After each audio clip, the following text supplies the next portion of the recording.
Sure. We got Hayden Mays, offensive tackle, Jaden McCaster, running back, Jackson Cantwell.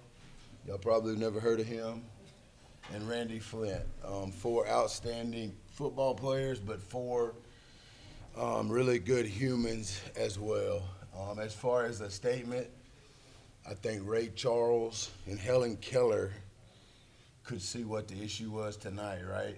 Like my dude set the all-time rushing record with almost 500 yards in a football game. We obviously could not corral him.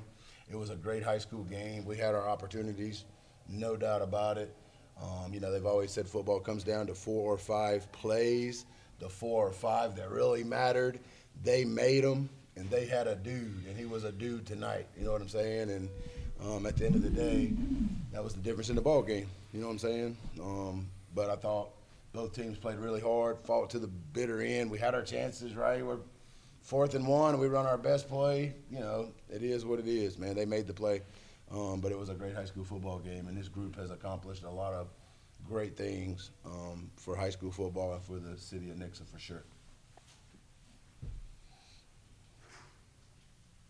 Adam McKnight just kind of put the team on his back the whole game. He was just great for you offensively. How'd you sum it up for him? He's just a phenomenal competitor. Like he is going to compete, and he laid it out there. He just come up a little short at the end. You know what I mean? But he's a phenomenal competitor, as ferocious a person who competes that I've ever been around. Coach, you've been a machine of the Nixa football program the last 4, 5, 6 years. Two parts. One, can you speak to how much these guys impacted that? And two, are you looking at this game tomorrow, or are you going to let it sit on ice for a week? Man, I probably won't watch this game.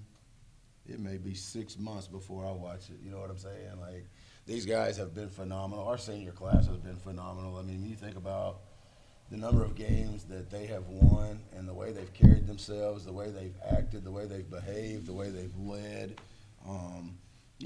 that's what it's all about. And these four guys, as well as the rest of the seniors down there, are going to be extremely successful in life past this game, past high school, past because they got what it takes on the inside. This is a game.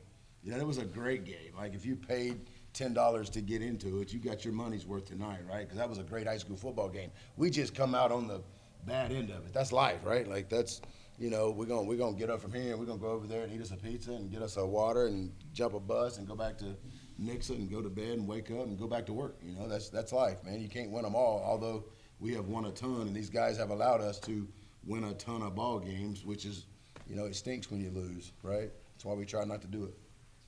Coach Perry, I mean, you talked multiple times about how special this O-line is. They kind of really put some recognition on an O-line, maybe a group that you don't talk about too often. You have two of them sitting right next to you. Can you just tell me the impact they've made? Well, first of all, when you get to heaven, there'll be a special room for O-linemen, okay? Like, it'll be a little better than every other room up there because those guys are different. Name another sport where everybody don't get to touch the ball. You want to talk about a team player, you want to talk about somebody that plays the game for the right reason, it's your offensive lineman because they are truly serving other people 24/7. And, these two guys right here are first-class individuals, man. They are top-notch humans that just so happen to be really, really good football players too. And the way they've led, the rest of the O-line and what that group has meant to us is, I can't say enough about them. Jackson, this is your last time wearing an Eagles jersey. What's kind of going through your head right now? I don't think it's fully hit me yet, but it doesn't really feel real. I mean, I know I've said it a lot leading up to this game, but that was start number 50, so I've been doing this for feels like way too long now. But I mean, it's been a really fun ride, and it's probably not gonna feel real when I take these pads off for the last time in about 30 minutes. But I'm just thankful for everything. I'm thankful for our community, thankful for my teammates, these three guys especially, because the senior class has been really, really good. Thankful to, just really anybody, honestly. I mean, this has been a great ride so far, and I'm excited to hopefully continue some success in college. Coach, what was the message after the game? There wasn't really a message. They whisk us up here to see you. Randy, what did you kind of see here, defensively, with what they were doing so hard to stop? I think it was just our tackling ability. Two's great player, of course, but I think some of those big plays shouldn't have big plays because we lacked on the tackle side and physicality side of it. Coach, I know, I mean, it's a game, and it's just a game, you have to keep going, but it hurts to lose, like it hurts to lose anything in life. So have you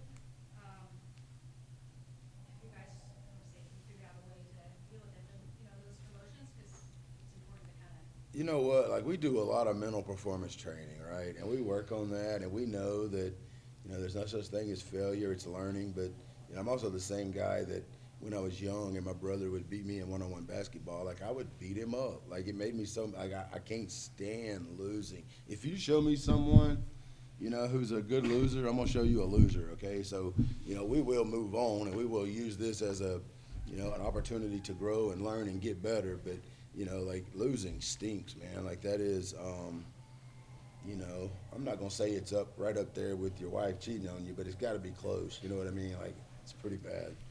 For any of the players up there, obviously it's a tough night, tough loss, but how do you take this and what you've learned from this game and your time here and extend it to past your football careers or even further into your career after this night? Well, I mean, in 3 or 4 weeks, I get to start practice again, hopefully for a bowl game or a playoff run. So I'll get to have something to motivate me to keep going because I don't want to have to feel something like this again. And my program has been continuing to trend up, so we're going to be in some of those games. I just love to get the opportunity to try to avenge some of these losses we've had in high school. Hayden, looks like you got yourself an athletic career in front of you too. But what's your message to the Nixa fans, the rest of your teammates that'll be back here next year? What do you say to those guys? What can they learn? First off, thank you. Showing up every day, supporting us, and helping us get here. I can't thank them enough. But kind of like what they've said, you got to keep fighting. So you're gonna have losses, you're gonna have bad days, days you don't compete up to your standard. But it's about how you come back, keep working harder, and keep striving for that excellence. Jaden, you had such a great, time here, during your short time here. Tonight, they were able to kind of key on you a little bit. What were you guys seeing from your perspective of the D-line and linebackers? I noticed that they're pretty patient overall and disciplined, especially on like our outside zone plays, which made that a little bit difficult. And then they're pretty physical overall. I said I'm used to average like 10 yards a carry, but I was kind of making sure I tried to get at least 5 to 6 yards. I knew that was the type of game it was going to be, and not every play was going to be that way. So I think I just knew I had to run strong. I tried to do that the whole game. Jaden, what was your biggest takeaway from being a Nixa Eagle for 1 year? I would say to just stay present. I mean, I've been here for only 5 months, and I'm about to be gone in 2 weeks. And then I just wish I would have gave them a taste of what I felt last year. I think that's what I've been working for ever since I came here in July. So it's just difficult. I don't really know. Like, usually you have another week to watch film and get better. So I think I just have to just try and improve. So when I do play at the next level, I don't make the same mistakes I made tonight. Randy, what's it mean to you that your team's trusted you to play both sides of the ball? You make plays both sides of the ball your whole career. What's it mean to you they trust you to go out there? I feel like it just overall just gives me confidence. Like, if I ask for a play or if they tell me a play, I'm like, you got this. They're all like behind me, and they believe I'll do it. And them telling me that and trusting me and keeping me in the game just lets me know that I can do it. And yeah, just pretty much I can do it with them behind me. Randy, we talked about this before, but the fact that, you weren't really set on football early on in your high school career, but to be able to go to 2 state championship games, I know obviously you're not on the side that you want to be on right now, but how cool is it to reflect on having accomplishments like those? I mean, cool because it's not really been done 2 years in a row before. First time in the program.